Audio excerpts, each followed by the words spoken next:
Passport করতে কি কি কাগজপত্র লাগে। আবেদন কপি, সামারি কপি, পেমেন্ট রসিদ, এনআইডি ফটোকপি, জন্ম নিবন্ধন কপি, নাগরিক সনদপত্র, কাবিননামার ফটোকপি, বিদ্যুৎ বিল এবং পেশার প্রমাণপত্র। চলে আসলাম নতুন একটি টপিক নিয়ে। ই পাসপোর্ট ফর্ম পূরণের নির্দেশনাবলী। ই পাসপোর্টের আবেদনপত্র অনলাইনে পূরণ করা যাবে। ই পাসপোর্ট আবেদনের ক্ষেত্রে কোনো কাগজপত্র সত্যায়ন করার প্রয়োজন নেই। ই পাসপোর্ট ফর্মে কোনো ছবির সংযোজন এবং তা সত্যায়নের প্রয়োজন হয় না। জাতীয় পরিচয়পত্র এবং অনলাইন জন্ম নিবন্ধন সনদ অনুযায়ী আবেদনপত্র পূরণ করতে হবে। অপ্রাপ্তবয়স্কের ক্ষেত্রে যেমন 18 বছরের কম হলে সেক্ষেত্রে বাবা মায়ের এনআইডি কার্ড দিয়ে অবশ্যই উল্লেখ করতে হবে। যদি 20 বছরের উপরে হয় তাহলে অবশ্যই এনআইডি কার্ড দিয়ে অনলাইনে আবেদন করতে হবে। তারকা চিহ্নিত ক্রমিক নাম্বারগুলো অবশ্যই পূরণ করতে হবে।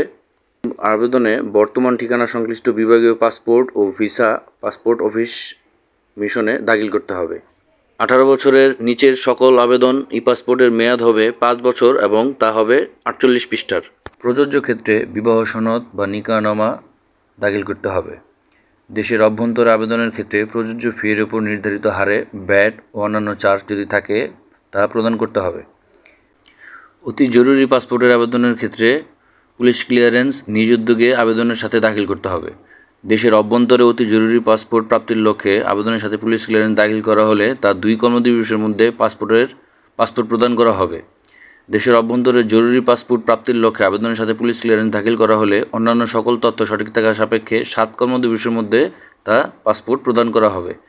দেশের অভ্যন্তরে রেগুলার পাসপোর্ট প্রাপ্তির লক্ষ্যে আবেদনের সাথে পুলিশ ক্লিয়ারেন্স দাখিল করা হলে অন্যান্য সকল তথ্য সঠিক থাকার সাপেক্ষে 15 কর্মদিবসের মধ্যে পাসপোর্ট প্রদান করা হবে। আবেদনের সময় মূল জাতীয় পরিচয়পত্র এনআইডি এবং অনলাইন জন্ম নিবন্ধন সনদ দাখিল করতে হবে। পাসপোর্ট রি-ইস্যুর ক্ষেত্রে মূল পাসপোর্ট প্রদর্শন করতে হবে।